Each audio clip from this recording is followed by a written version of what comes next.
I'm a little early. Got a little chance to get out here January 4, a Sunday, and I'm coming out with the rod that I was using the other day.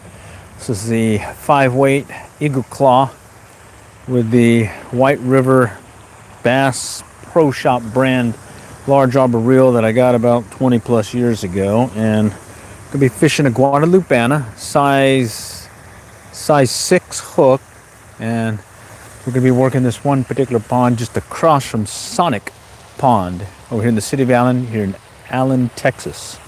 All right, and hopefully we can get some good engagement as well as catch a fish or two. All right, so right now water's really clear. I can see pretty much to the bottom with my polarized glasses here, and I'm gonna just start casting initially close by. The other day, they did want some movement in the fly, and it also kind of letting it sink, because I guess temperature-wise, things has kind of changed on us. It's in the, I think, the 50s right now, and I think we're going to get a little bit more warmer temps here in the next day or so, but it's kind of chilly this morning in the 30s, and now it looks like it may be coming up, slowly coming back up to some warmer temps. So I don't know what the bite's going to be like, but I'm going to try using the pattern that I used the other day, where I was pretty much just casting it out, letting it sink, and just doing these short pull retrieves just like this, and getting the strikes in that manner. All right, and I'll just kind of work my way around the pond, and let's see where that takes us. Okay. All right, so it's going to be this mobile fishing live stream in real life. So we may get something, we may not, or I may not. But we're certainly going to try with this particular pattern right now. Guadalupana, olive colored. Oh, something just jumped over here, or that was a turtle. Let me pop it out in that direction. See if we can coax one to maybe strike. I do like this water, and the leaves have been kind of cleared out. Guess we had a bunch of wind and whatnot, cleared things up for the area here. So let me start working the pond here. Just gonna cast it out, short pull retrieves. It's about noon right now, so we'll see how this bite turns out. It's definitely much colder this morning, and there is still a slight chill in the wind right now too. If I stay out of the wind, it's not bad at all, but hopefully the bass don't care. All right, let's see if we get some good action on some bass at the pond across from Sonic Pond. Okay, Sonic Pond there's a Sonic drive-in. Sonic Pond is over here. We're on the other side of it, or from the street, which come to a series of 3 other ponds that are fishable, and have had some decent action here during the warmer months. So let's see what it's like during the chillier month. In this case, January. All right, I can see some green stuff in the over here to my left that might clobber the fly. And we can certainly give it a go. Okay, I'm just going to stick with this kind of short twitchy action, short pull retrieve, and just kind of see how it goes. We are coming into a sunnier portion of the pond, so maybe we might get some more movement here on the warmer side of the pond. Oh, I got some junk on it. Let's get it off there. Okay. All right, this is really shallow. I'm gonna go ahead and cast to it just in case there's bass lurking in the shallows. Doesn't look like it, but let's go and cast. All right, and I'm working this one actually faster here because there are some leaves in the water. I think you can see them, and you can see how shallow it is. All right, here I'm gonna I'm gonna cast a little bit further, and I'm gonna let it sink a little, and then I'm gonna start doing these short pull retrieves, see if I can maybe convince one to strike. Okay, so I'm working it deeper in this case, versus the other day I was mainly fishing more of the upper part of the water column. Okay, all right, so we'll let it sink a little, short pull. A lot of times when I'm fishing in this manner, a lot of times I'll get a real subtle hit or strike as the fly is sinking. Okay, but all right, let's go back over here. We'll just kind of keep at it. All right, I see a little deeper area here by the culvert. Let me see if I can coax one there before I walk over to it and spook anything. Okay. Yeah, early in the summer I was fishing in this particular location. I was getting these bass popping out of these rocks, hitting my fly, and basically at my feet. Oh, very slippery here on those leaves. All right, I think we got some people on the chat. Let's check it out here. Bear with me. I got some junk on this. Okay, what do we got here? Love fly fishing. Awesome. Just in time by Carno. Hi by Carno. Yeah, it is fun. And it'll be even more fun when I hook into something here in a moment. Got to keep that positive attitude here. Let me step over here over these rocks. So it's about maybe 2 foot deep here. Kind of drops in here. I'm not seeing much movement right now. I'm going to go ahead and move a little bit further up. Then it kind of dips up in here through this sort of like a little point where it looks like the bank or whatever has eroded into it over the years. Okay. All right, no takers yet. Let's pop it over here to my left. And since it is colder, I may be working more of the deeper part of the pond versus where I traditionally fish these when in the warmer months, fishing more along the bank, maybe sometimes about 3-4 foot, because it does have a little, you see how the bank is like this and then it drops off like there like that. That does the same thing further in.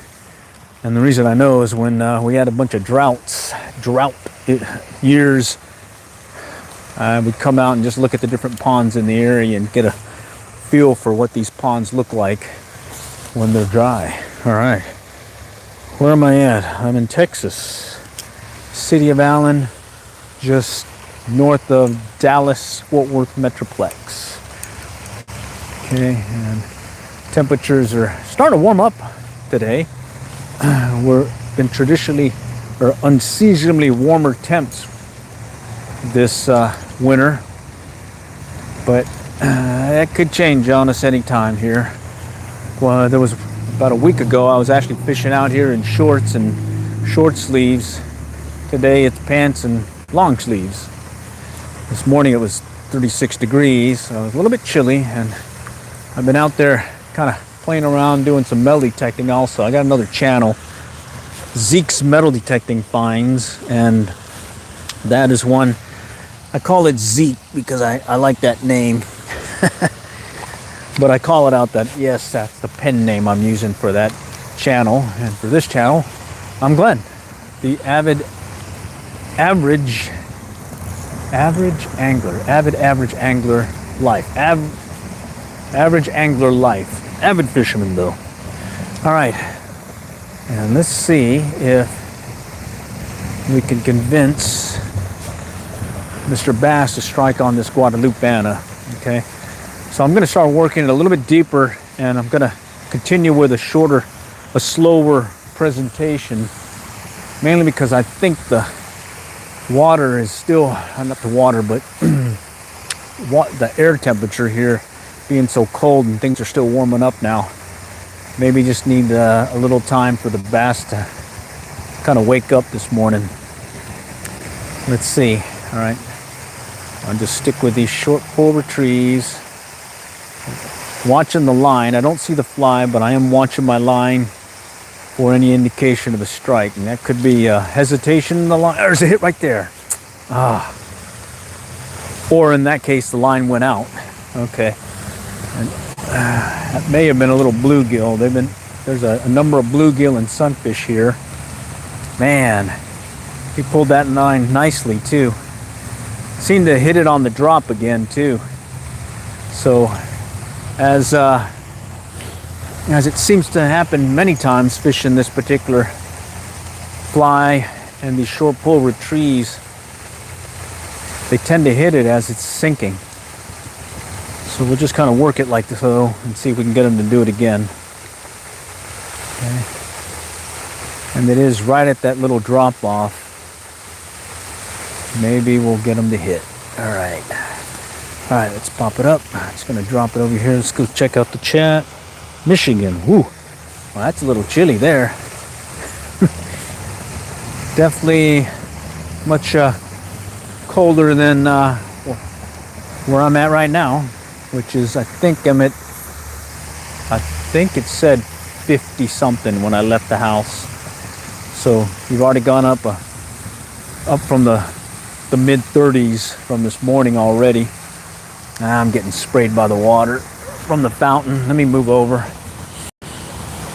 All right.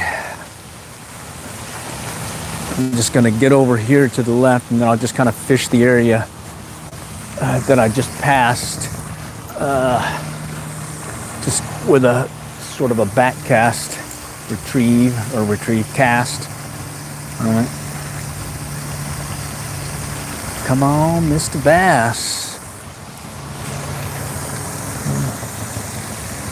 Yeah, that one struck and I missed him. Pulled the line on me. All right, I got some trees behind me. All right, let me just kind of pop it out a little bit. There we go, right into the foamy stuff. Let's let it sink and see what happens.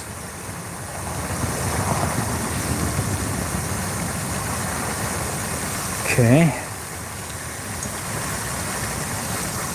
Watching that line for any hit. Okay. Just kind of work it in slowly. And I need to be ready because right at that tail end last time I had that one strike. And pulled the line out on me. Let's see if he'll do it again. All right, I got some junk on that. Got into the junk. Let me get it cleared. So all along over here on this bank, there's going to be a whole bunch of these tree roots, and it looks like at least in the summer months or warmer months, I was coaxing these guys to strike, and they were lurking right near those roots, and I was getting some pretty good consistent hits there. So let's see what it is today. All right, I'm just gonna keep working the fly. Let's stop and go retrieve. If things pick up, I will increase, or I will do a faster retrieve, but right now it seems to be just basically probing the pond to see if we can find them. All right, so I'll just kind of pull it, let it sit, do the same, pretty much keep repeating that, and hopefully hook into one once he strikes. Okay, let's do one up a little bit closer here. Okay. Other folks joining. Howdy, Leslie Clausen. Howdy. Appreciate you joining today. Coming out, wetting the line, enjoying a nice, warm, sunny day, Sunday. Boy, yours truly's got to get back to the day job starting tomorrow. So, yeah, got to take advantage of those days when you don't need to work and come out and play. All right, come on. I'm gonna let it sink a little bit longer. I'm gonna work it in a little.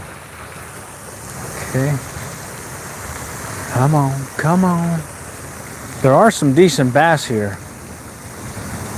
Just been a while since I've coaxed one to strike. Had one on briefly and he broke off on me a couple of months ago. They were all kind of lurking up there on that bank, and they were all just, you could see all these little fish fry and little bait fish all kind of lurking along those roots. And what would happen is as they were sitting there, you get a bass just come in from the deep and just bang, just break them up, and there's a hit. Oh, geez, that's again. Okay. The line just kind of slightly pulled on me.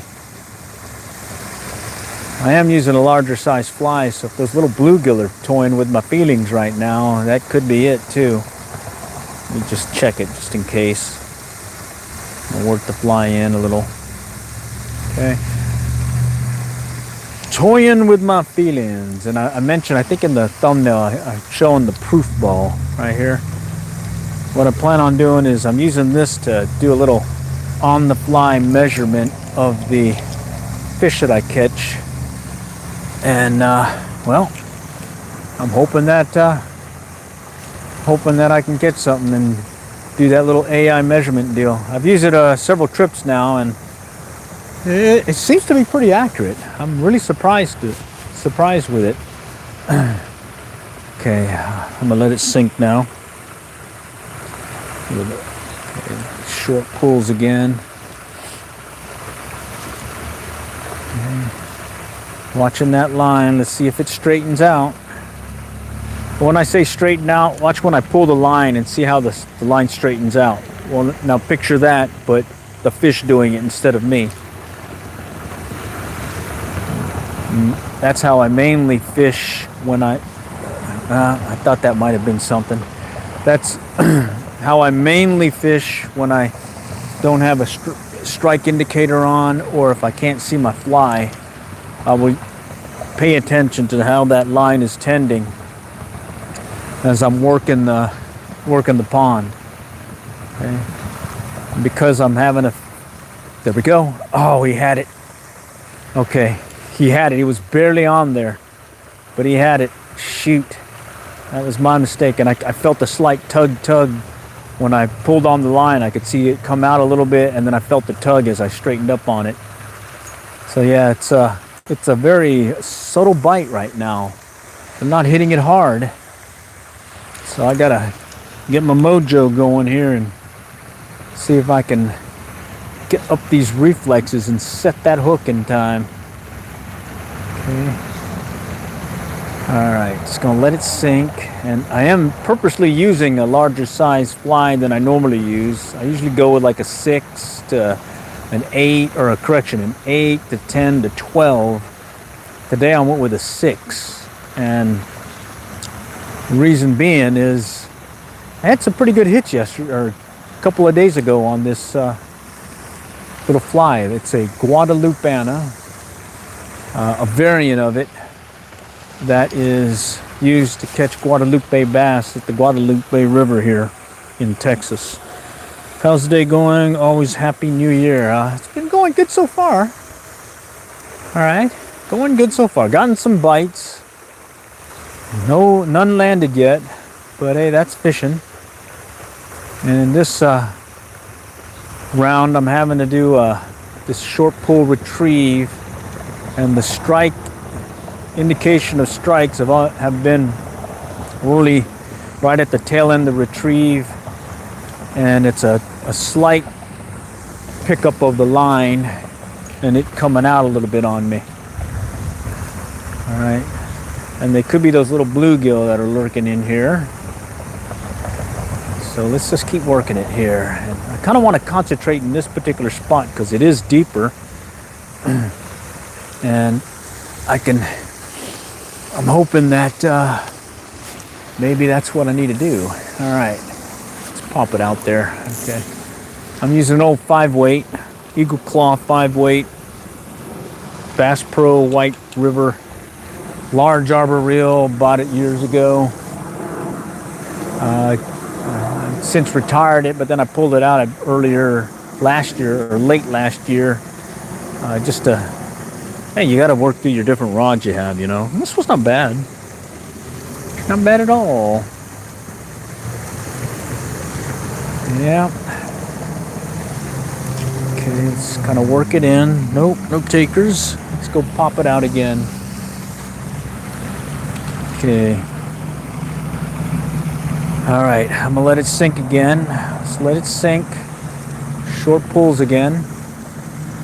Watching that line. Okay. And be surprised. Sometimes I've caught some pretty decent bass in these chillier months. Just be kind of probing a pond and seeing what happens and seeing what takes. Okay. I'm gonna kind of slow it down again. Just keep watching that line. See if he pulls. Okay, coming up on the tail end. Let's bring it back up. All right, let me do one of these parallel casts. At least work the shoreline here. Shallow end. Sometimes I might get one kind of lurking close to shore here. So I'm just gonna work it real quick and then I'll go back to fishing it out again. All right, I have to watch out for a little stick up over here. A couple of them that might clobber the line or snag the fly. All right, let's take it back out again. Okay, look at that one heron over there on the other side, just chilling. What about now if you have polarized glasses on when you're out? Yeah. I pretty much have polarized glasses about every single time I go out. Keep one handy in the pickup, as well as I have another one I think I keep in the fly vest. Or it's another one that I have in the pickup. I can't remember now. Keep moving stuff. During trout fishing season, I tend to move stuff about. Okay. Come on. Take it. Got some hits, just enough to keep my interest going here. All right, let me pop it out this way again. All right. A fun little rod, little 5-weight. Surprised how much distance you can get with it too. This was my main go-to rod after I retired my old fiberglass ones. I had like about 3-4 fiberglass rods that I don't use too often now. All right. Come on, let's see it. See that take right at that tail end. Wind's coming from left to right here. Okay. So far, all the hits have been right along this drop off. So if you can't see here, but I can see it with the polarized glasses. I can see where there's some vegetation out here, and then it dips down. And what it's doing is that right there. Okay. How I know? I came out here when it was drought conditions, and there was hardly any water in a lot of local ponds. And this one in particular had this prominent feature, which kind of took me off guard, because most times when they make these ponds, stock ponds in the area, it's more of a rounded concentric piece that slopes down. But in this case, no, you got this drop off right out there, just like that. Okay. And I think that's where I'm getting a lot of my hits right now, is right on that transition to where that drop off starts. Oh, I got trees behind me. Let me do one of my forward is a back cast. So forward cast, back cast is that. Now it's facing the other way, and you can see I can take advantage of the wind. It'll roll it out there for me. All right. Okay. All right. I'll just keep doing a little short pull retrieve again. Come on, let's get one on. No skunk today, All right. Okay, and it's all right. There's a tree here, and well, here I got this camera on a harness. since things are slow, let me demo what I mean. What I'm doing is I'm casting here toward the street, and then I'm flipping over this way, and that is my cast. It's actually the back cast that I'm using. So let me put my handy dandy neck harness off, and I'm gonna put the phone right over here because I'm streaming from my phone, and you get an idea what I'm talking about. So what I'm gonna do, I'm gonna stand over here, I'm gonna cast in this direction facing it, and I'm gonna actually flip the fly line to cast behind me. All right, and the reason being is I got that tree over here, and there's another tree over here that's clobbering things. So let's go do that.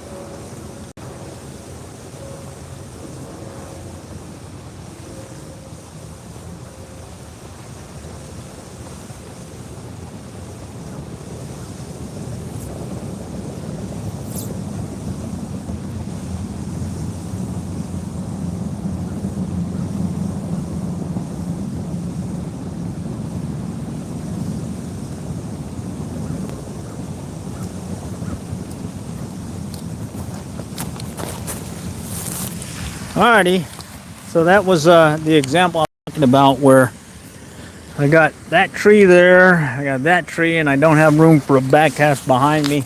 So I'm using my forward cast as my back cast, and my back cast as my forward cast. And I'm taking advantage of the wind to just roll the line out there. Alrighty, so let's see. Let's go catch a fish now. What do you say? Alright. Okay, and you'll be surprised how far you can cast with your back cast and take advantage of that wind as well.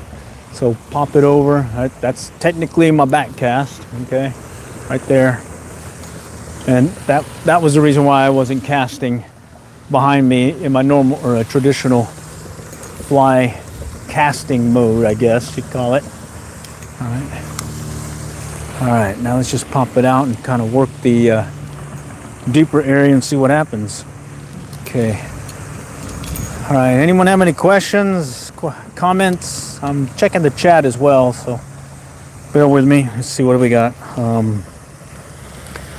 Least easiest spot, same name. All right, cool. Love this channel. Awesome, thanks for the call out there. And that I may be a avid fisherman and non-expert, but I would say I'm an expert tree fisherman, because I seem to almost every single trip, I seem to hook into a tree. All right, and right there I just hooked into one. What I was doing was I just kind of flipping the line over and getting ready to just kind of roll cast it or just get the line out, and I forgot there's a tree behind me. All right, so yeah, you name it, I can catch that tree. And there's that Guadalupana I'm using. Variant of the Guadalupana in that I palmer wrapped it. Oh wow, got some gifts and whatnot apparently. Oh, nice. Appreciate the gifts. It's always great in supporting the channel. Just appreciate the engagement from everyone on the channel. Now, hopefully we can talk more fishing here in a moment when I catch something. Okay, I'm gonna go ahead and let it kind of sink down. Work it right in here again. There's that drop off again, and what I say the drop off, it looks like that right there. Drops off. Just think of it that way, 10 foot into the pond. Okay. And what's nice with the polarized glasses is I can see it right here. Okay. I don't know what they were building. Maybe they were building a canal thing or something, and they changed their mind and decided to make it wider. Who knows? Much different than any other stock pond I've fished in over the years. And I mean, typically it's that concentric circle deal. Turtle over here. Guess the turtles don't mind cold weather. I always thought they hibernated at some point and would go in the mud. Okay, let's see if we can coax on. Had 3 strikes, but very light strikes, and yours truly could not connect, so I'm kind of bummed there. Then again, that is fishing. All right. Okay, I'm just gonna pop it in close again. Okay, come on. All right, let's pop it out this way. I'm gonna try working that ledge that's submerged. Just kind of work it here. And I don't see the fly. I'm paying attention to my line as well as my fingers telling me there's a strike. But for most part, most of the time I'm knowing I'm getting a strike is when I see my line reacting to the fish taking the fly. Okay, let me go ahead and cast it to the other side real quick. See if I can get it over there by those roots. By the roots. There we go. And I'm just gonna work it in slowly. Okay. Come on, let's go. Come on, Mr. Bass. Meet Mr. Guadalupeana. Okay. Short pull. Come on, let's see it. Kind of waiting a little bit longer because I know it's deeper there. So I want it to kind of sink a little bit more. Let's see if we can call it right here. You see that line tighten? That means I got a strike. Okay. Mr. Fishy, where are ya? Okay. All right. I think I got on some vegetation. Oh, no. No, that's a bass. Oh, yes. All right. I thought I got onto some vegetation. Oh, shoot, he got off. I thought I snagged over here, and next thing I know, I saw the flash of a bass, and yeah, she probably would have been bigger than some of the ones I've been catching lately. All right, well, that tells me that we need to fish a little bit. Slower, and any indication of a strike to include I thought I was snagged is set the hook. Because yeah, it came up right over here and I lifted up and I was like, oh, I'm snagged. And then when I lifted up some more, I saw the bass rise up. Pretty nice one. Probably bigger than what I've been catching these last few days. And I think the biggest one I caught this last few days has been a half pounder, 0.5 pounds. That's per the proof ball, of course. So this would have been an awesome one to pick up on the proof ball. Happy Sunday, howdy. Happy Sunday. Working some bass in the deeper end. Subtle strikes and basically little finesse style hook setting basically, because yours truly is not getting it. So what happened is I saw the line kind of steady up a little, and then when I went to lift up on it, I felt some tension, meaning I thought I was snagged onto that brush down there. And then when I pulled back, Mr. Bass said hello. And then within seconds he said goodbye. Oh well. It's Sunday, it's a beautiful day, and I'm fishing. Yeah. Oh yeah. Let's go pop it across again. Okay. Let's see. Okay, let it go and sink a little. Little short pull. This is all line watching at this point. Watch that line. Watch the reaction to the strike.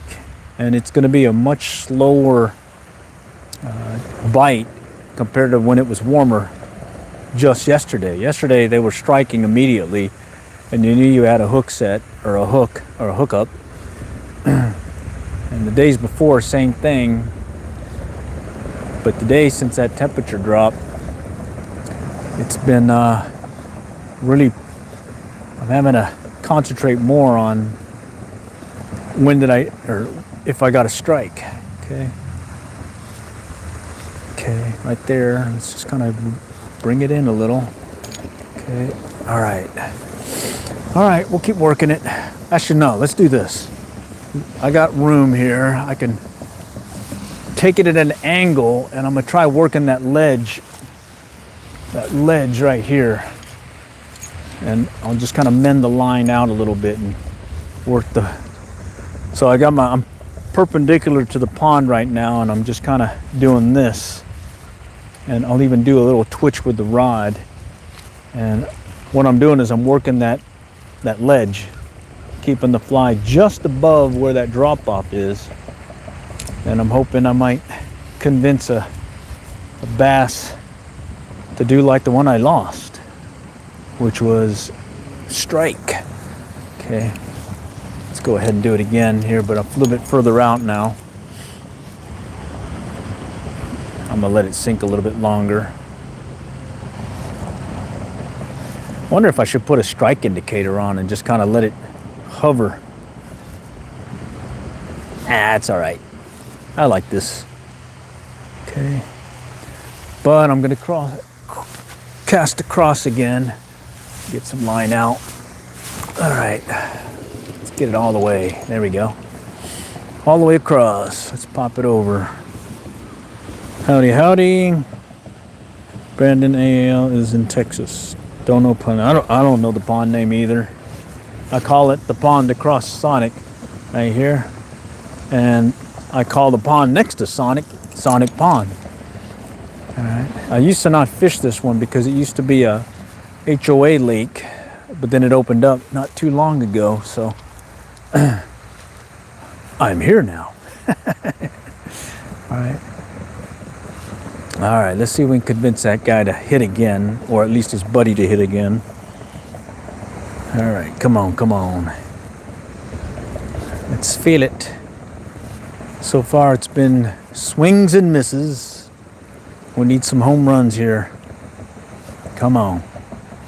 Right there, come on. I get really antsy when it comes in close near that ledge, because it seems to be everything I've gotten has been right on that tail end. But I want to go ahead and cast across right there. Yeah, this is a pretty cool 5-weight. I can get it across the other side, no problem. Okay. Let's see. Question: have a fight where? What kind of line for Skagit? I don't know. Skagit wise, I use an OPST commando head. I've forgotten how many grains it was. 220, 225. If you look at OPST's site, they have a really good scale on how to determine what Skagit head to use, be it one-handed. Oh, there's a hit.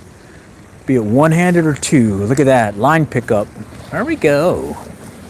Look at that. We did not strike out. Well, wait. I can't talk yet. I got to land them first. Got to land them first. Okay, and that's that really light strike where they're just picking up on the fly. And what happened there was I saw the line kind of slightly tighten. Look at that. That there means I did not strike out. And I'm going to proof ball them right here. So what I do is I put the proof ball here, and I get my other camera with these burner phones I bought for like 19 bucks on sale. And I'll take a picture of it here. Okay. And the key when you take your picture is you got to make sure it is in the same plane as the fish. You don't want to be at an angle and all that. If you're at an angle, it's going to read it wrong. So you want to be flat against it. Okay, gives a diagram. Basically, flat against it, and you're good to go. So, bass number 1 on the Guadalupana, and lo and behold, the Guadalupana is getting torn up already. Holy cow! Look at this. the Palmer wrap has come off. I'm gonna pop that, and we're gonna now fish it dry fly wrap. I tie these flies so I know how much durability they can take. Okay, wow, we did not strike out. After three misses and one definite throw the hook on me, I got him. And he was deeper in, and he struck as I was bringing it in. I saw the line do that little straighten, kind of tighten, and sure enough, I connected with him. So let's do that again. All right, so 5-weight rod. This is just a weight forward fly line. Oftentimes, and I think I've done that in some of my different videos, as well as what do you call it, Q&A sessions, as well as I believe I put it in one of my blog posts. Someone was asking about, you know, starting out fly fishing, and one of the things I always said was, if you're gonna go start fly fishing and you're setting up your gear, start with the fly line first. What are you fishing for? Get the right weight of fly line. I prefer the weight forward floating when I'm starting out, and what do you call it, and then pick the rod. All right, and then after that, pick the reel. And there's been times I did several videos where I am fishing quality fly line, so-so $9 fly rod, no reel, and I'm doing just as good. And you can see how often I'm using the reel right now. I'm just kind of dropping the line. I tend not to fight them on the reel unless it's a big one. And from a reel perspective, I'm an Echo Ion fly reel guy, to the point I bought the whole set. So the 2-3 all the way to 10-12 weight, I went ahead and got them. I used the 10-12 and the 8-10 for some two-handed switch rod casting, and then I used the 7-9 and the 7-9 for a 6-weight switch rod that I use. Now, I took up a switch rod because I hurt my shoulder one year, and I couldn't lift my fly rod above my shoulder. Couldn't lift my arm above my shoulder. I had injured it. But then I found out if I got a switch rod, I could use my body, tuck the butt of the switch rod under my arm, and just use my body to control the fly line and all that, and I was still fishing. So yeah, doctor said I couldn't lift my arm above my shoulder. I didn't say I couldn't stop fishing. Workarounds, you know. All right, let's go ahead and do this. Never try fly fishing. I feel like I need someone to teach me the technique. Oh yeah, I learned how to fly fish reading a book way back when at the public library, and they were talking about silk line and all this other stuff. And then eventually I just went and bought one and just started learning. Never took the classes, never got certified, but I did get certified by Texas Parks and Wildlife to be a basic fly fishing instructor. So I've done some of those for, you know, it's all volunteer work. But there's certainly a lot of folks who are certified that can hook you up in how to fly fish. For me, I just kind of, how do you know you're fly fishing correctly when you're catching fish? I'm not a purist. I did show one individual the other day, though, that when you're fly fishing, your line can tell you a lot about how you are casting. All right. Classic case that I see is when someone is doing this cast where they're just kind of doing this lazy back and forth movement when they're casting their fly, sort of like this. Okay. What happens is there's not enough speed in the back cast and the fly line for it to cast. All right, so if I do one of these lazy looping casts, you'll see how it'll just kind of dump in front of me. Instead, you want this short back cast, forward cast, boom, and it just kind of pops out there. All right, just like that. All right, and I do like this rod, even though I haven't used it in a while. It's a heavier one compared to the one that I use currently, a 6-weight TFO that has a nice lightweight feel to it. And then the Reddington Classic Trout, that's the other one I used for the longest time, a 5-weight. And then I retired it because I just had caught a striped bass, 29-inch striped bass, landed them after a good fight, and then right after that I had a bigger one take and he spooled me and I could not turn him. I pulled the rod over, it doubled over, and I could not turn him. He just kept taking out line. And ever since then I went to a 6-weight to include the TFO as well as the switch rod that I use. So if you'll see me head out to the local tail race, Denison Dam, and you'll see me fly fishing there, a lot of times you'll see me with that 6-weight or with that switch rod. I think the last ones I posted was when we went there in November during Thanksgiving and was able to do a little fishing there, and I was using a switch rod. And then before that, October, I was out fishing with the TFO from fly fishing from a kayak. So if you get a chance to take a look at those videos, you'll get an idea of what I'm talking about when it comes to the fly rods I'm using. Okay. All right, what else is here? I got a fishing pool. All right, cool. Nice, fun flies from Grasshopper Temptations. That's cool too. Nice. All right. So over here it's going to get shallower. I have seen some nice bass here in the shallows, but I don't know what they'll be like here right now, being cold. But we're going to go try it real quick. And this round, what I'm going to do is just do it once around, and then I'll call the stream. All right, it's getting a little overcast too. Oh, it's getting sunny. Okay, let's go back over here. All right. All right, so let's see if we can get another one. Okay, is that the same rod you used when you went trout fishing?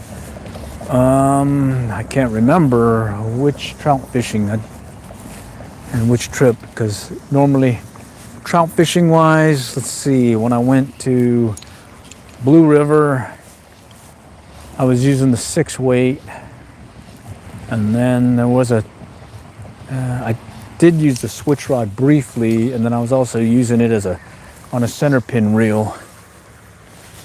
And then this last trip to the Blue, fishing for trout, I was using a little 2-weight CGR, Cabela CGR, 6'2", 2-weight rod, fiberglass, and I was using that. But I haven't used this trout fishing in a while. Okay. 12-foot rod. Let's see, the 12-foot rod. Let me think. The 12-foot rod, that'd be it could have been that one. It's probably the center pin that I was using. That one I was fishing for anything that bites. All right. Okay, let's see if we can get anything that bites here. Okay. Name of game here is line watching right now. All right. Watch for that line to pull out.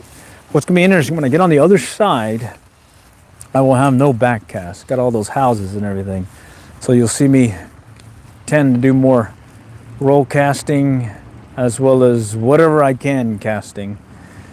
And I may actually just be fishing more at an angle into the area that I'm targeting, which is going to be over there by that point.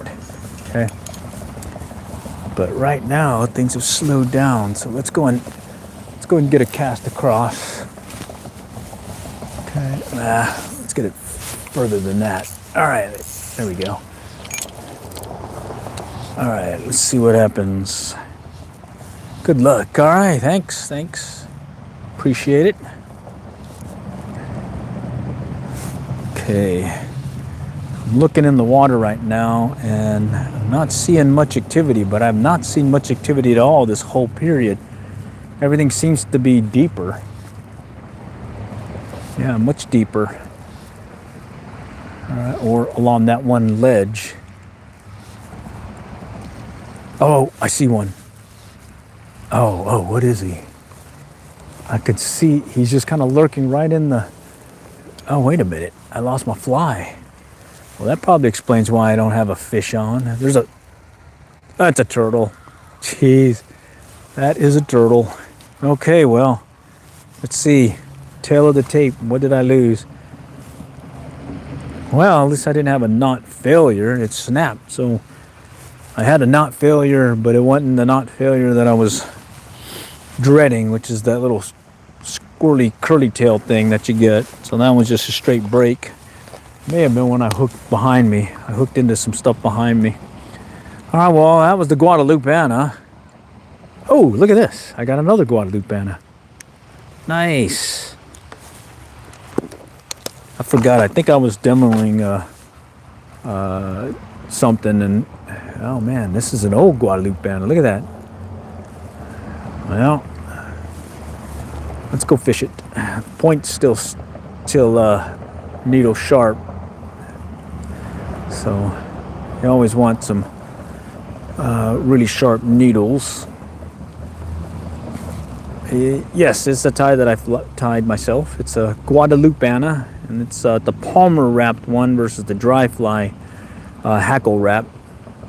That one kind of gives a more buggy look. I think it in the water it simulates motion with those little tentacle-y things. Oh no, this is a dry fly wrap one. The other one was palmer wrapped. Okay, so my bad there. This is gonna be the dry fly wrapped one. All right, and I'm trying to tie an uni knot, but my hands are cold. All right, 1, 2, and 3. All right, I think what I'm gonna do is I'm gonna keep working on this side just so I can take advantage of being able to cast the distance I want across and not have to worry about a back cast. And at the same time, maybe I might coax another one of these guys to hit up close and personal, like that one that we lost as well as the one we caught. All right, let's check the chat out. Okay, would you almost use it as a jig so it goes up and down near the bottom? You could if you kind of jig it up and down, you know, like so, but it's kind of hard when you're casting it. All right, I'm gonna go this way, and then we'll go back that way, and then at that point, I think I'll call it. All right, slow and steady. Oh! I felt something. Yeah. Oh! He was on. Shoot! He got off. Man. Slow and steady, and then bang! He hit it. The line just pulled up on me, and he started running slightly to the left before I lost him. Shoot. Bummer. Okay, let's see if we can convince him again. All right. And that was a light, very light strike. I felt some tension on the line, and that was what was telling me to go ahead and set the hook. And when I lifted up, I saw the line kind of shooting off to the right. And then I felt it go slack on me. Bummers. When you're getting these light strikes like that, every hit counts, you know? Every bite counts. Oh shoot, that even goes on warm water days too, though. Every bite counts too. Oh, there we go. Ah, jeez. That one kind of tugged at it, and then came off. All right, let me pop it across. Okay.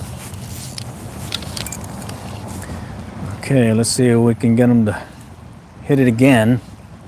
There are some rocks here I gotta watch for. But at this point, it's basically cast it out, let it sink, and the line is gonna tell me to set the hook, or my finger that I have right here. You wanna keep your line right there on the finger here, so that you can also feel the strike, plus set the hook quickly, all right? If you keep it out here, you won't set the hook as quick. All right, and other times you can tell a lot of the newer fly fishermen will they'll fish with the rod tip high like this, way up high. All right, you want to keep it down low, on the down low. Gives you that much more room to set the hook, as well as it's more of a straight pull back and set and lift, versus if you kept it up here, you just lose all that extra motion and whatnot. And watch it next time you go out, and you'll kind of get a good quick rundown on some of the folks out there fly fishing. All right, okay, let's pop it out here, work the shallow area real quick. I'm gonna work this one quicker just to probe it, and then we're gonna go back to the right and start working that deep area again, see if I can coax something to strike. All right, let me just get some line out. There we go. All right, that's shallow plus some rocks. I'm gonna work it a little bit faster than I was earlier. A little bit faster. Okay.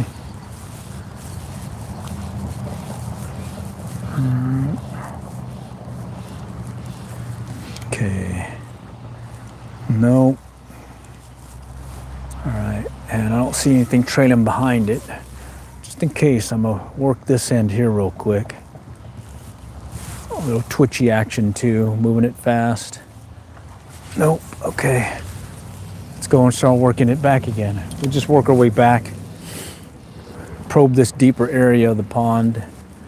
See if we can coax another one to come out and pop it. Okay.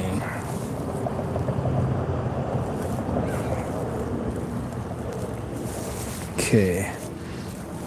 All right, just kind of dragging it slow. Sometimes I get strikes here on that little slow swing. Okay. All right, let's see if we can get one more. What do you say? One more, two more. There's a hit. Oh. That was a little hit. The line just darted forward just briefly. Man.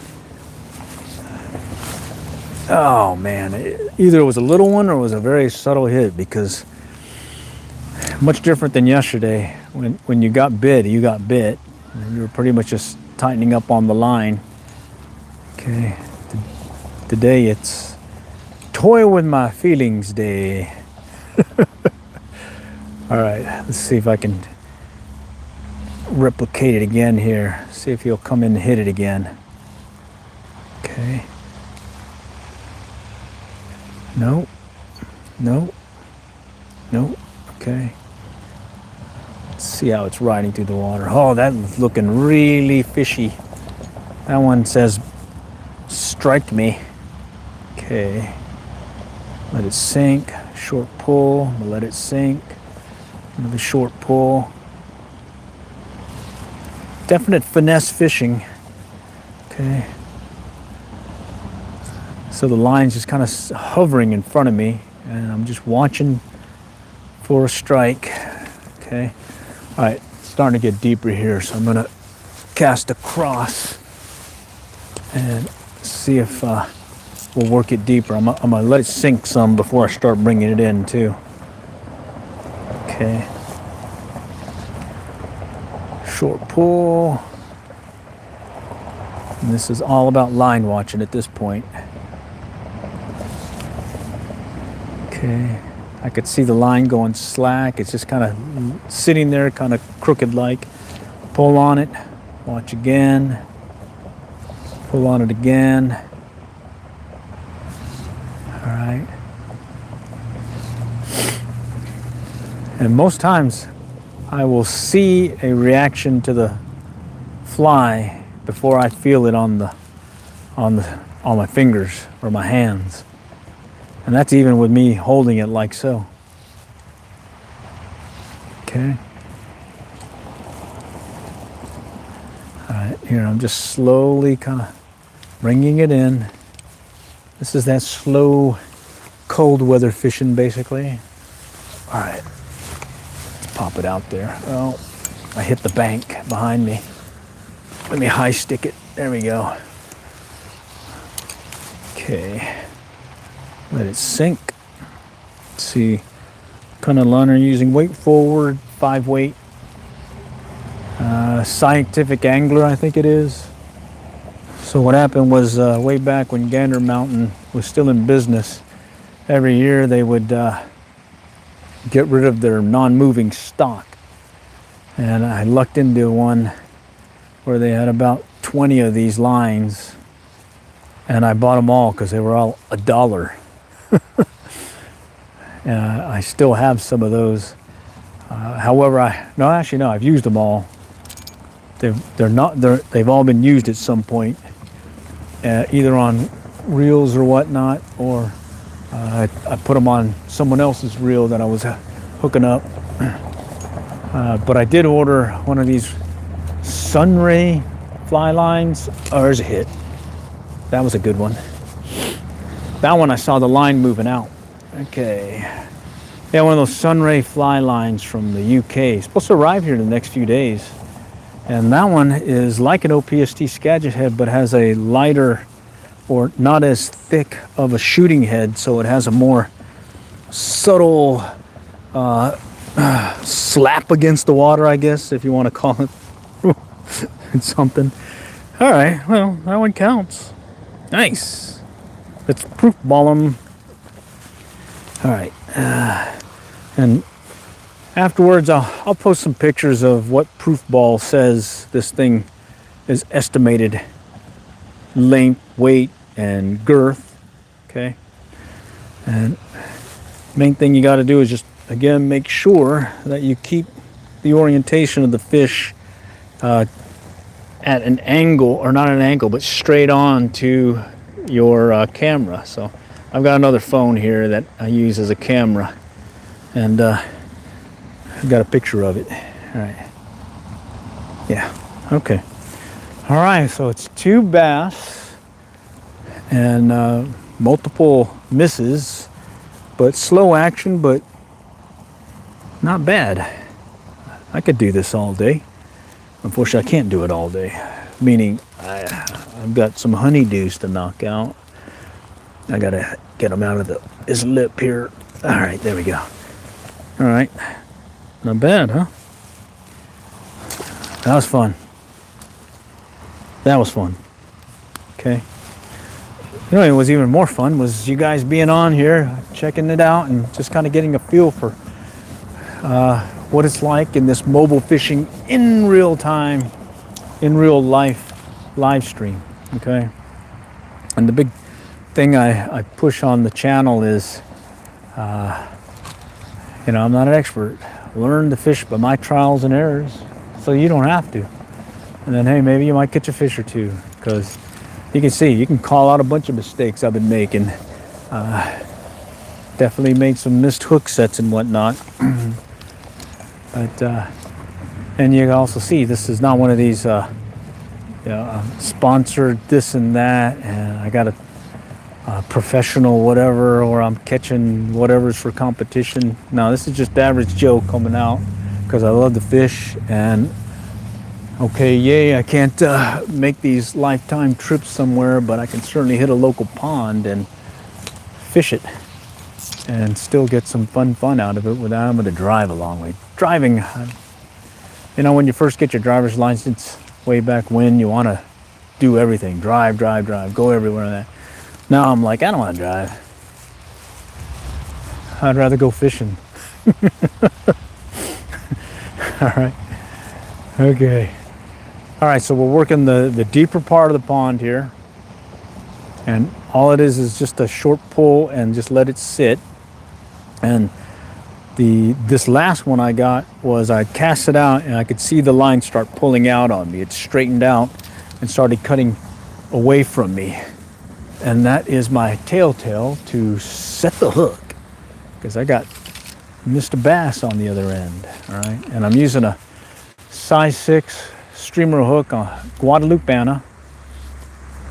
Learned it from an article. It was made by Lefty Chavez, who fished the Guadalupe River in New Braunfels area and used it to catch some nice size Guadalupe bass.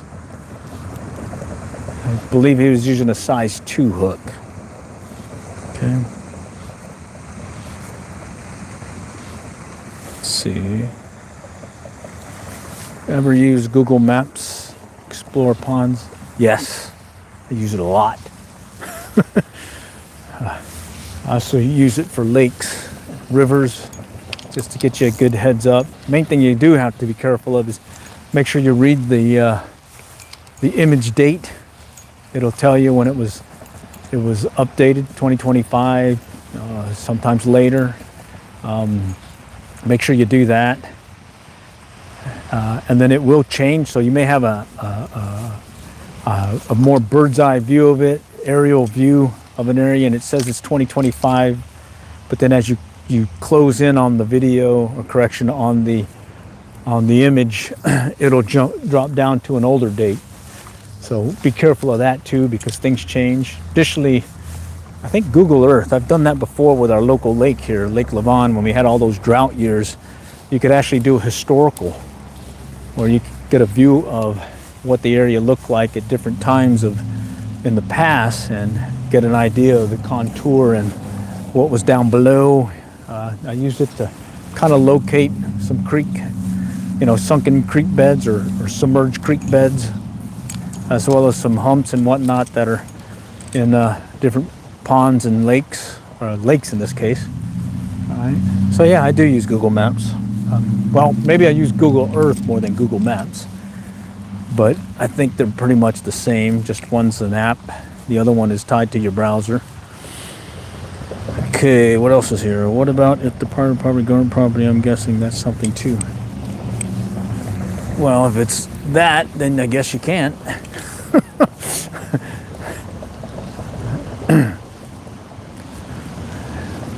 Yeah.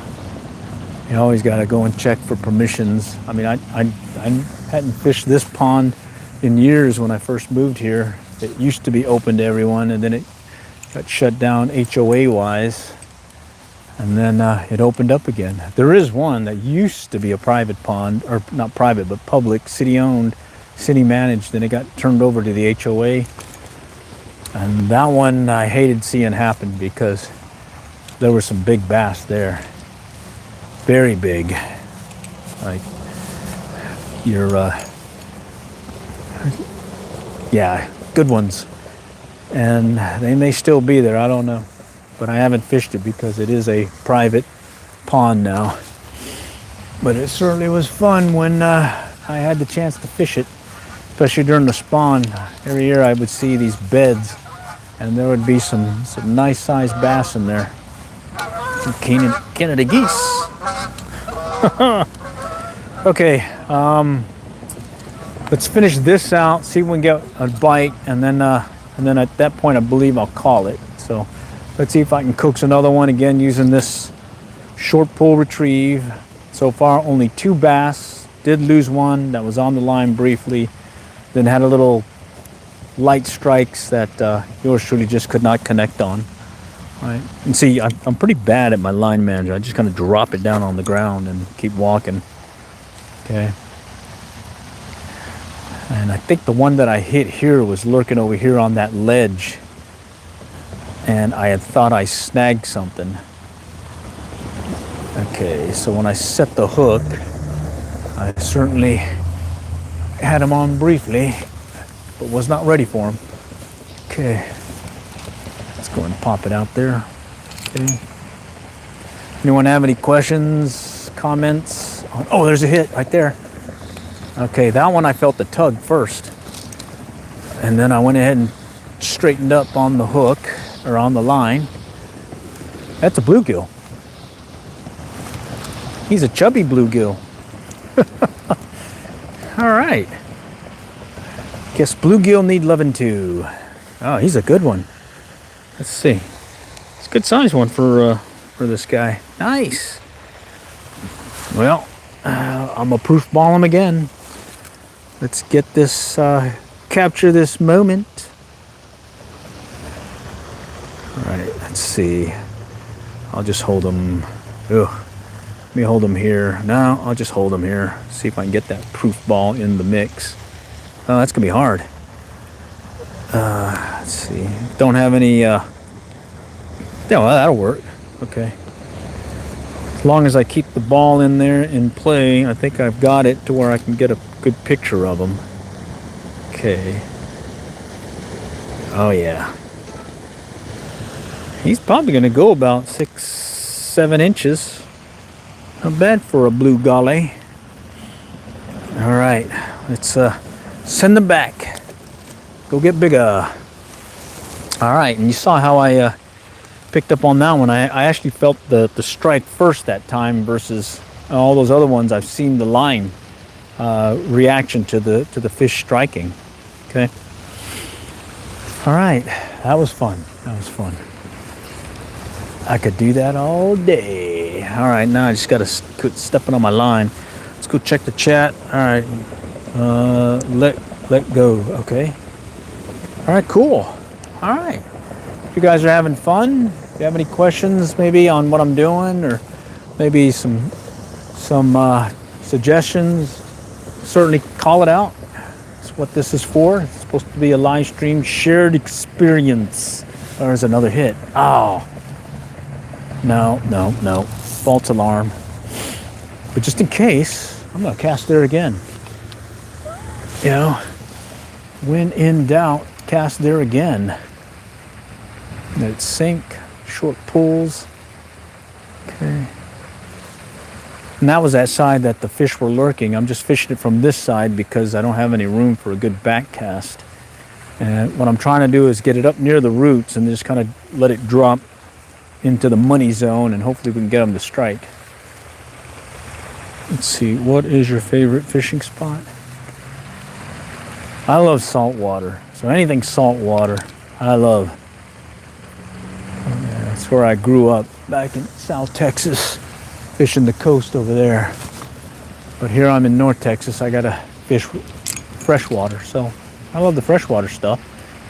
Freshwater wise, I do like two places in Oklahoma, Lower Illinois River and Lower Mountain Fork, specifically Beavers Bend State Park.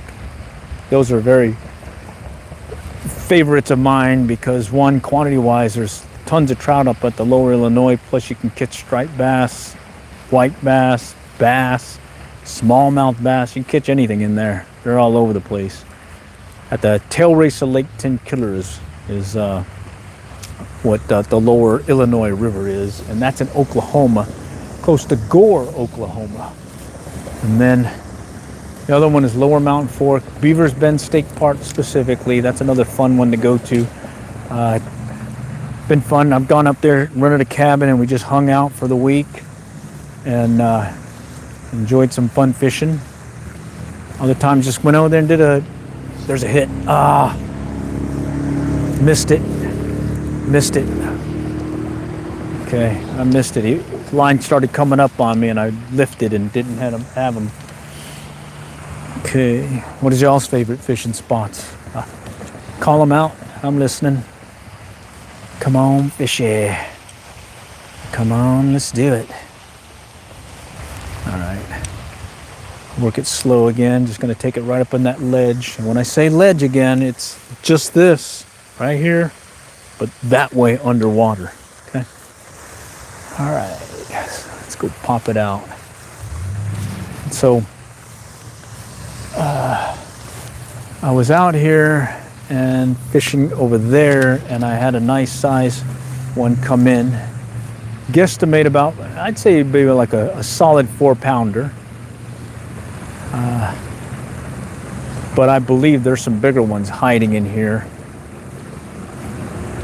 There's another pond that I go to just down to another city, just right down the road from here, where if I've taken my underwater camera and put some live bluegill on a hook and put it in the water, and if I can keep the turtles from eating the bluegill that I'm using for bait, I have caught some decent decent bass out of there.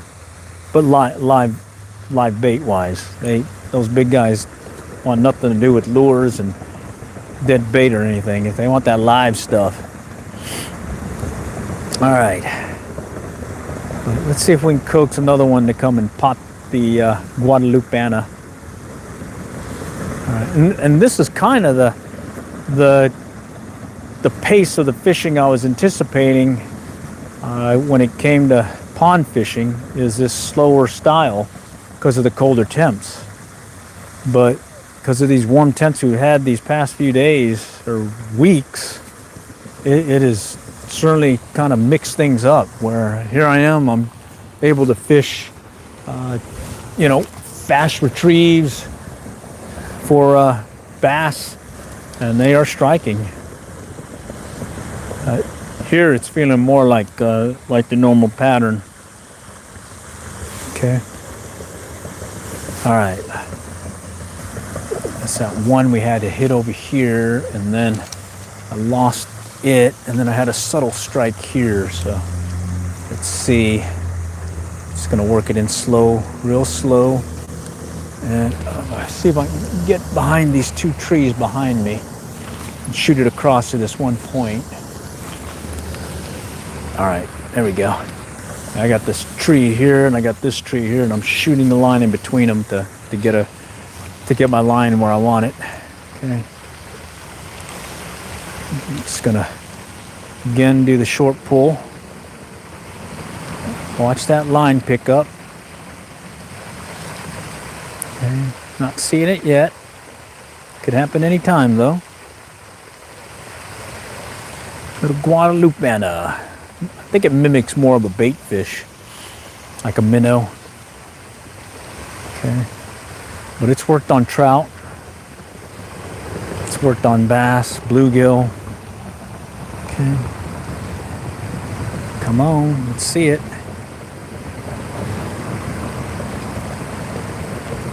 All right. Not yet. Okay. I'm gonna go on the other side of this tree and then fish off to my left.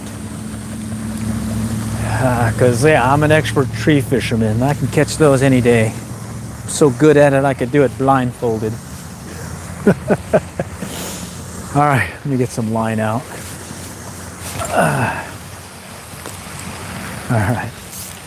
All right, let's see if we can do this same thing. Real short pull retrieve and watch for any tension on the line.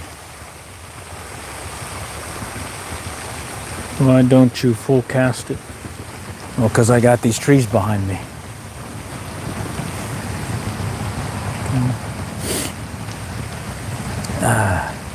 Okay. Come on, come on, come on. Come on, come on. Let's see it, let's see it. So this area is deeper. So it's got a little canal-like channel deal. And the ones that we got so far were more in the deeper section, so I'm thinking that maybe that might be the case. Here, I got an opening here. I can do a normal overhead cast here. Get it over there by the fountain. Okay, let's let it sink. Okay, let it sink, and then we'll pull. Let's see if we can coax one to hit. And hopefully it's not a bluegill. I'm in bass mode right now. Come on, talk to me.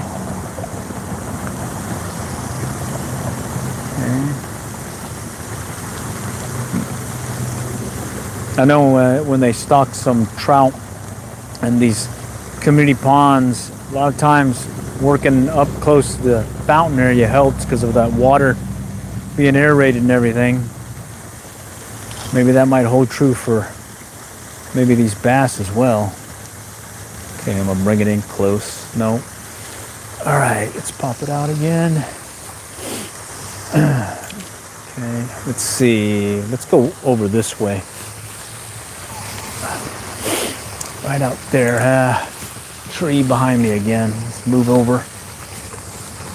All right, there we go. Slightly to the right of the fountain.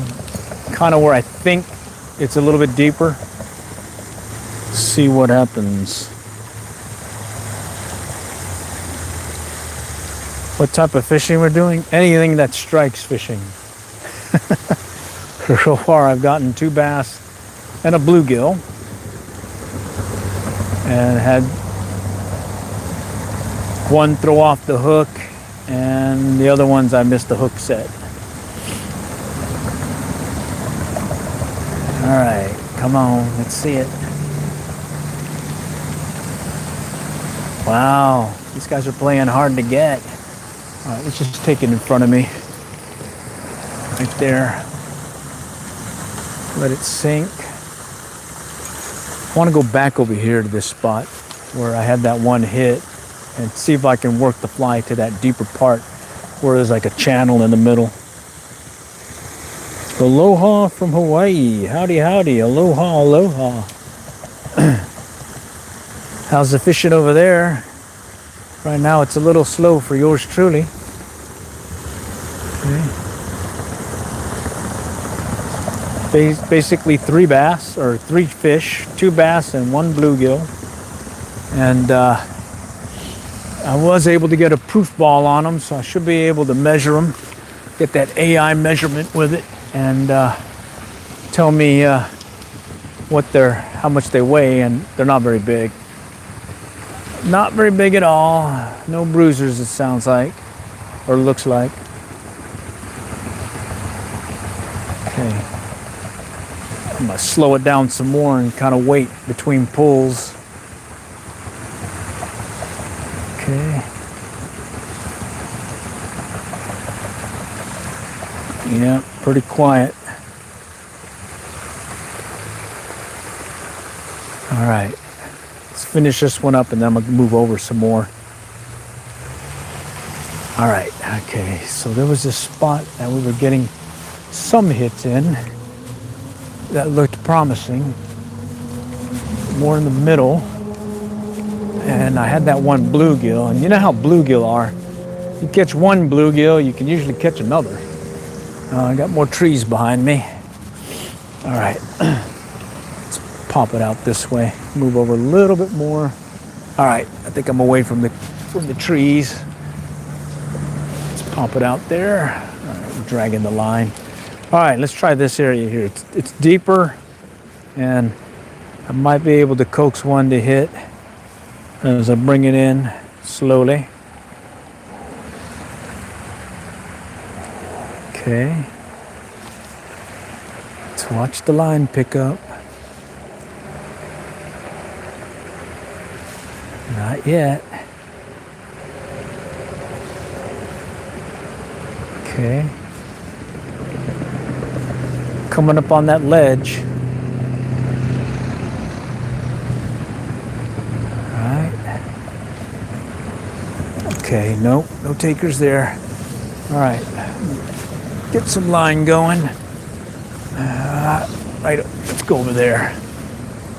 Right by the roots. Okay. Let it sink a little. All right, short pulls.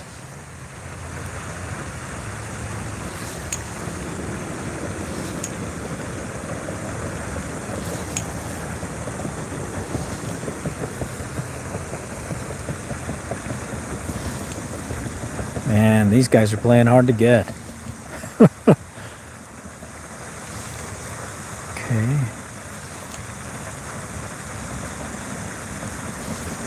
No, not yet.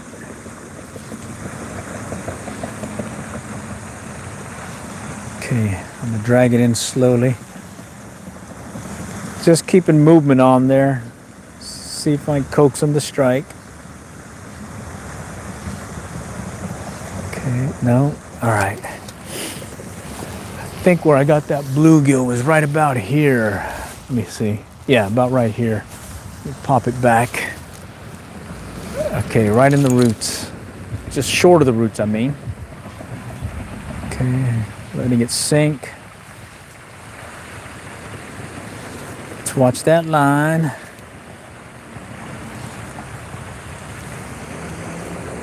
Let's do it, let's do it. There he goes. Ah, geez. He had it briefly. It could have been another one of those bluegill. Man, I missed it. I missed it. Okay, I missed that one. Let's cast it over here. Okay. Man, oh man. Let's try it again.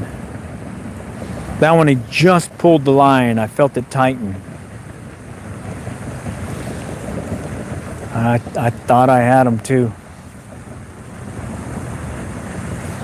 Come on, let's do it again, maybe.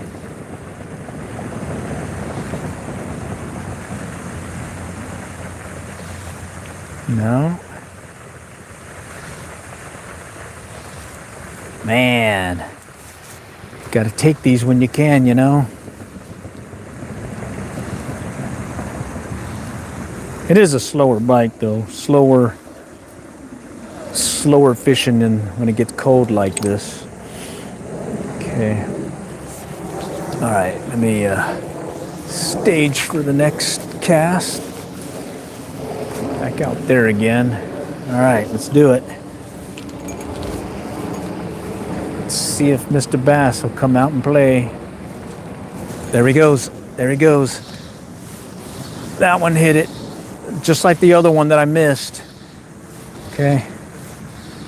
That one hit it, and it feels bluegill. Yeah, where you get one bluegill, you usually can get another. So, all right, bluegill number 2, light striking bluegill. All right, and they like the Guadalupeana too, it looks like. And I'm gonna try proof balling him. So let's get him in the. Let's get a picture of him. Okay. All right, I gotta just adjust this. So, oh shoot, it's poking me. Ah! Oh no, still got it on the hook. Whew. All right. Okay, let me get my camera out. And yeah, check the community posts and all that. I'll get a view of these guys. Oh man, it's slipping from me. Oh, come on. Come on. All right. I'll get a picture of these guys on so you guys can see what the proof ball is saying, how much they weighed and how much how long they were using that AI technology. All right. Proof ball. All right, let's see what else. Okay. We had that hit. It was two hits just like that, and I got one and I missed one. So I'm suspecting there's probably another bluegill in the mix over there. So let's see if we can do it again. Okay, I'm dropping the fly just short of the roots on the other side. Those roots that are in the water, I know they stick out a couple of feet out, and I'm dropping it there, and then I'm just doing this short pull. What I'll see is I'll see the line straighten, or I'll feel the tension as I'm pulling back on the line. I'll feel that tension, and that tells me I need to set the hook. And sometimes they'll run in on me, so I have to take up a lot more line. Other times they go the other way, which I can set the hook a lot quicker in that manner. Okay. Come on. Where are you guys at? Okay. All right, let me cast it this way. All right, let's get it out there. Let's see if something's lurking further to the left. Let it sink. Short pull. Short pulls. Let's see it.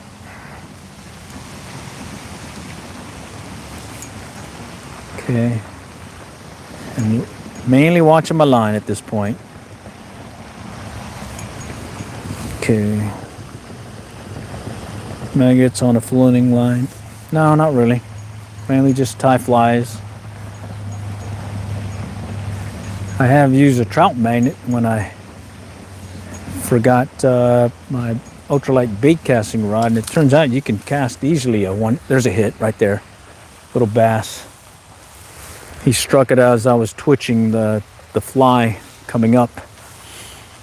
Little basalito. All right, looks like we're getting some more action now. Ow, ow, ow, ow. Okay. All right, he's little. And I will proof ball him again. If you guys are interested in the proof ball, I found out about this about a couple of weeks ago, and I was like, hey, that's a cool looking tool, AI tool here. Let me see, measure my catch, get a picture of it, and post it so I can access it. What I've been doing is I've been taking pictures and proof balling everything I caught, getting it measured out, and then I've been saving it, as well as marking the ones that are the biggest fish of that given day. So just have an idea of what I caught that day and what the biggest fish was. And then hopefully at the end of the year I can kind of look through quickly and I can get proof positive what the biggest fish I caught that year was. Just another needless fishing gadget, something that I blew some money on. It was a gift card though. Come on. You need a gift card. Don't buy something that you really need. Buy something that you don't really want to buy or wouldn't have bought with your own money, but you got a gift card. All right. Let's see if we can coax another one. That one hit right over here, right at the tail end. Oh man, beautiful day. It's starting to warm up too, so maybe the fish will start warming up too. And certainly glad you guys are able to join me in this. And if you're not able to stay the whole stream, I do an edited version later, as well as I set it up for a podcast that I have on Spotify, Real Cast Fishing, and basically gives you the audio version of this. So you'll hear me do a lot of talking, I think, and that's because it's also going to be used as a podcast. So if I'm sitting here staying quiet, I lose a lot of listeners when I don't say anything. So bear with me. That's the main reason why I do it, because most times, well, no, actually when I'm fishing alone, you don't hear a word. But today I'm fishing with y'all, and I'm live streaming, podcasting, etc., etc. So I need to talk. All right, let's see if we can get Mr. Bluegill to hit again where his buddies were. Short pull retrieve, watch the line. Line's kind of sitting there slack.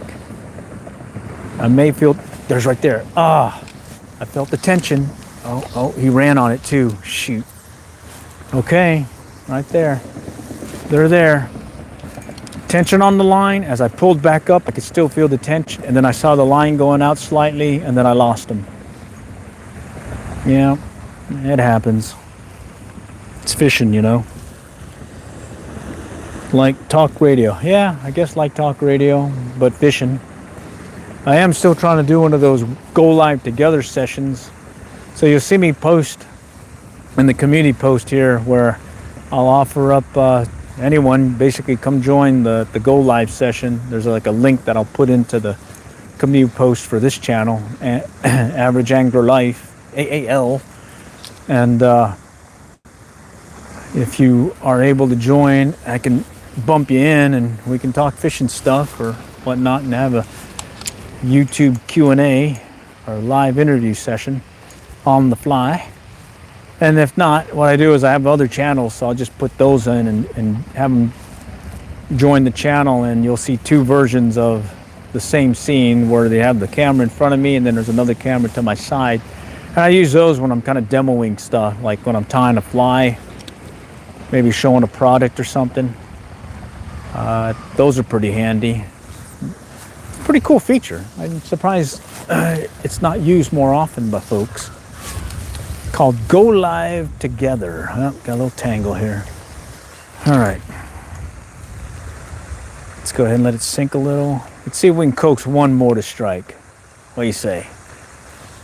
Talk to Miss Smiles. One more. Go ahead, make my day, as Clint Eastwood would say. Right there. And that last one hit very close. And then out there was those bluegill. There's a hit right there. Oh, he's putting a bend too. This one feels better. Yeah, he feels better. Look at that. Short pull retrieve. That one I saw the line twitch forward. Twitch forward. He might be the biggest one for this round. All right. Okay. And yeah, he may be the biggest one this round. And yeah, I got him good.